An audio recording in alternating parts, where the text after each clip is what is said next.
Hey everyone, Tyson the Subaru specialist from Subaru Prince George here. Today we're taking a look at a 2023 Subaru Forester Wilderness in the autumn green metallic. Most off-road oriented Forester they make. That autumn green really pops with these anodized copper highlights that you will see on the side. We will talk about those. So aesthetically, you can tell it's a Wilderness because it has increased ground clearance over a standard Forester. You have different front end on this Forester versus the other Foresters in the lineup. Along the bottom, you get all of that cladding, which is much more durable than paint. You also get those forward-facing 6 LED Gatling gun style fog lights. You do also get that little front view camera, which I guess is kind of an aesthetic difference, but you have to be looking for it to tell. We do also get this nice matte black hood decal decal sticker, depending on what you want to call it. And this is designed to cut down sun glare. You can see here, and I'm not sure if it's showing on the camera, there's some glare on the metallic, much less glare on this matte black. And the idea is you're not going to get blinded as a driver. Safety first. Down here, we have the underbody skid plate. I did do a video showing the underside of this exact Forester earlier. So metal skid plate for the engine underguard, whatever you want to call that. We do get a tow hook location, so you can pop this little plastic cover off and screw in the eye bolt that comes with the Forester for recovering things. Other vehicles, setting up hammocks, you know, Subaru things. LED steering responsive headlights, ridiculously bright. They do swivel at speed, and they have that nice little C-channel LED surround. Get the aggressive fender flares around the wheel well, and we do get the exclusive 5-spoke matte black wheels wrapped in Yokohama Geolander AT tires. So these are actually 3-peak mountain snowflake rated right there, so they can be used year round. So it's not the most aggressive all-terrain ever. It's a good mix of road comfort and capability. We have our Wilderness badge. Mirror caps are not painted black like the Wilderness Outback. They're the cladding, same cladding as the cladding along the bottom. So very, very durable. Integrated turn signal at the bottom of the Forester. We have a ton of cladding. It extends maybe a third of the way up the door, 25% of the way up the door, and you get that anodized copper Forester. But cladding along the bottom, that's more durable than paint, so you're less likely to mark up the bottom of your vehicle, which, I mean, is where 95% of the rocks are. Up top here, more anodized copper highlights. These are thicker roof rails than you would expect. They're stronger, and because they're thicker, you can't use the standard Subaru crossbars on these. You do have to use the Thule extended bars on the Wilderness Forester. But you do get 3 sets of tie downs on each side. That is also exclusive to the Wilderness. At the back, the strip between the taillights, kind of like the Sport Forester, it's black, but again, this is the cladding, it's not the gloss black paint, and this actually extends all the way up here. So again, a little bit different aesthetically. Get the blacked out badging, another Wilderness badge, blacked out Forester. Bumper step pad, standard equipment on the 23 Forester Wildernesses. Very, very cool, very handy feature, or accessory, I guess. Get those little black circles in the rear bumper. Those are actually your backup sensors. They will apply the brakes if you think you're gonna hit something in reverse between speeds of 1 and 15 kilometers an hour. This little square is the exact same thing as the tow hook on the front.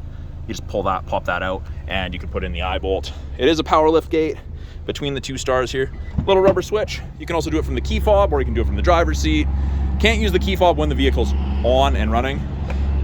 Tons and tons of storage in the back of the Forester. Big boxy square rear end on this leads to lots of storage. Privacy cover, it's standard equipment. Hides everything from the top of the seats down. We have that nice standard cargo tray. Has a little bit of a lip on it to help contain things in the event of a spill. We have grocery bag hooks on either side. We have a 12-volt outlet on the rear driver's side. If I need to fold the seats flat, I simply pull that. Down it goes. This is just a little flap there. And we have some nice hard mount physical tie downs, 1 in each corner to secure awkward or heavy stuff. Now underneath this cargo tray is a false floor. We have a little bit of storage under here, but we do get a full-size matching spare tire on a matching alloy wheel. You can actually do 5 tire rotations with the Forester Wilderness and Outback Wilderness. That's that little eye bolt I was talking about, the recovery point, the tow hook, all your tire tools. But yeah, you can do 5 tire rotations, so you will get more life out of your tires. Up top here, we have this hook. We have an LED door light, so that will shut off when I close the hatch. And we do get, they call them grocery bag hooks, but I'd never hang grocery bag hooks on there. They're weighted for 3 kilograms, or measured for 3 kilograms or 6 pounds. Not the most amount, but you can still hang stuff there, keep it out of the way. I can close it, I can lock and close it, I can pull down to close it, I can close it from the key fob, I can close it from the driver's seat. Can't lock it while it's running, of course. Power gate is handy. In the second row, there's a lot of room. On the backs of the second row seats, this is kind of rubberized. It's not the same material as a cargo tray, but it's not fabric, so it's not like pet hair is gonna work its way into this. It's a little bit more durable. You can get seat back protectors that are the same material as the cargo tray for the backs of this, but it's not 100% necessary. It depends how often you're gonna have these folded flat and what you're gonna be carrying. Amazing headroom and legroom in the second row of the Forester. I find that I have the most room in the second row of a Forester out of all of the vehicles in our lineup. The seating position is great. That's my opinion of it. Your mileage will vary depending how you're built. Seating material is the StarTech, so it is a textured synthetic material. It's not leather, it's not cloth, it's 20% recycled plastic, the rest is synthetic, and it's non-perforated. So the idea is you can go out, you can get dirty hiking, biking, camping, whatever, and hop in and just go wipe it down after. It's great. Durability seems to be on par with everything else. Seems to be very, very durable. We've got 2 cup holders in the fold down armrest. Out of the center console, there's 2 vents and 2 USB ports for charging. But you do also have the vents underneath each front seat facing rearward, so that essentially doubles the airflow to the second row. Map back pockets on the back of both front seats, and these are actually divided into 3 portions. We've got a textured step, and the idea is you can use this as a standing point if you're loading something on the roof. I'm taller than 6 feet. I'm pretty much eye level with this. This is high if you're loading anything in a box, and not everyone is above 6 feet tall. So that is an integrated step. It's a lot easier than stepping on the tire because the tire sits inside of the fender. So you wouldn't have as good of a purchase standing on that as you would that because it's textured. Door card, we've got soft touch materials, Wilderness badge, more anodized copper stitching, power windows. We've got our bottle holder and storage if you need it. Child lock. Up front, we have our power windows, locks and mirrors along with window lock, mirror adjustment. Actually, I'm gonna turn that back on or deactivate it. Soft touch materials, so very comfortable armrest. A little bit more storage than the second row, bottle holder. Same seating material up front as it is in the second row, except you have Wilderness on the headrests. And these are adjustable, which is nice. But a little bit more bolstering than normal. Of course, power driver seat, height adjustable, tilt, lumbar. And we have the aluminum pedals with the little rubber grippies. You also get the Wilderness floor mats with the Wilderness Forester. Only the front 2 have the Wilderness badge. The back 2 are just branded with the pattern. On the inside, by the driver's left leg, we have power rear gate. We have the ability to turn off the steering responsive headlights. So those are the headlights that swivel left and right. You can set the height for the memory tailgate so it doesn't open all the way into the roof of your garage. Scroll wheel for the brightness of the gauges. Traction control you can deactivate, auto start stop you can deactivate, and then we have blind spot detection. So I've just turned it off. The blind spot detection is these 2 little black screens on either side there, and it looks like that on the corresponding side when someone's in your blind spot. So great aid, doesn't replace shoulder checking. It's just a very handy aid. So this is the part of the video where I have to give my obligatory. If you are in British Columbia, you're looking for a vehicle, a Subaru specifically, wait times at the southern dealers are too much, reach out to me directly. I'd love to help you find the perfect Subaru for you, whether that's new or pre-owned. reach out to me via email or in the messages on the video. And we're back to this steering wheel.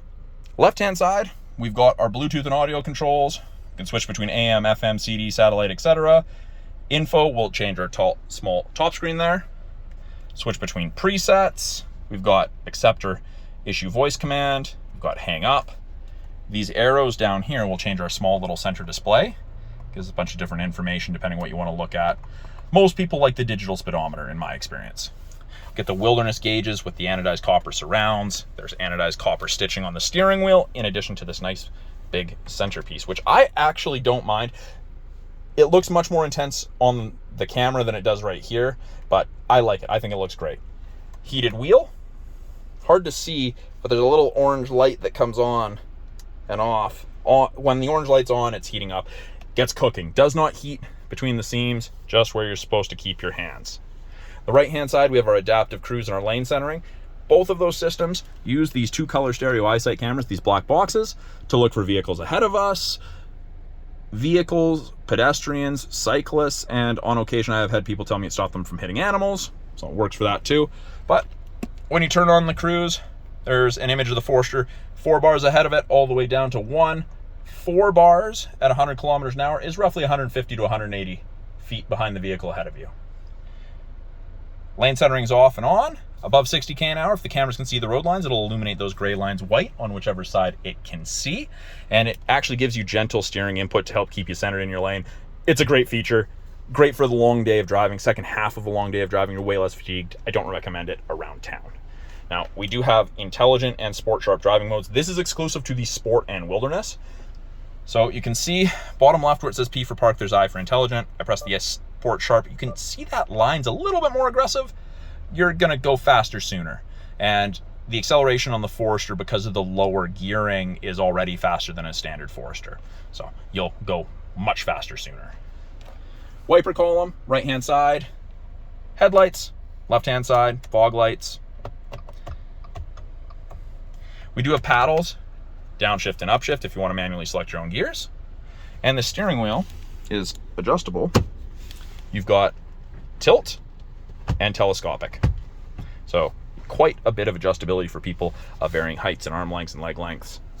Now this little display up top here, information screen, you can cycle through it with the info button on the left-hand side of the steering wheel. It gives you a bunch of different info. What safety tech's on, water temp, oil temp, weather, gauges, fuel economy. So it all depends what you want to look at. It's also where our climate control display is, and it ranges from 15 on the low side all the way up to 29.5, we'll say. It's freezing to tropical, easy to sync it back to just driver. You can see your fan strength, you can see where the airflow is being directed. Everything's very easy to see, and you'll always have your clock and your outside thermometer there. Now, this is also our front view camera that I was showing you earlier, and it's almost 180 degrees. You can see pretty far there. It's very handy. It's great for parking lots, great for off-roading. I'll show you that button here in a second.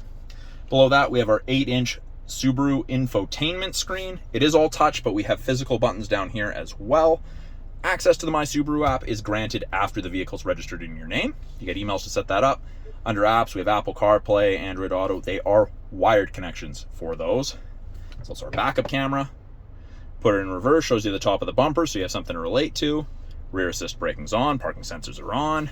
As I turn the wheel, those orange lines move, show you where you're gonna end up if you keep the wheel turned that way. And you can clean this backup camera simply by twisting and holding this end of the wiper knob towards yourself. I'm not gonna do that because the new owner's on their way down here to pick this up. I don't wanna have washer fluid all over the back of the vehicle. Below that, we have 4-way flashers. And then we have got our climate controls. Driver's side temp, fan strength, passenger side temp, AC and max AC. Mode changes where the airflow is being directed, and sync just means you're syncing it to the driver's side to same temp. So if I adjust the passenger up, sync is off, I press sync, and they're both back to low. Easy to use. Automatic CVT, nice highlights. I like the shifter boot. Ahead of the shifter, 2 USBs and an aux, as well as a 12 volt, and this is rubberized. They're hoping you're putting stuff there and it's not sliding around. So we're in drive. pull towards yourself to go manual mode, and that's where you have full control with the paddles, upshift, downshift. It's not gonna let me start off in like 4th or 5th. It'll only let me start off in 2nd. So you are kind of limited. It's not exactly the same as a manual, but it does a good job with the downshifting on that. Parking brake, pull up to turn it on. And then if your foot's on the brake and you push down, it goes off. AVH is that little green AVH on the right-hand side. That's a brake holder for construction, drive-through, and rush hour traffic in a place that isn't really Prince George. We have heated seats, high and low for both the driver and passenger. They heat up really quickly. If you leave these heated seats turned on and you use the remote start from the My Subaru app, they'll turn on. It's great. The view button here is for the front camera. It'll turn off after you hit, I believe it's 8 kilometers an hour, or if you press it again.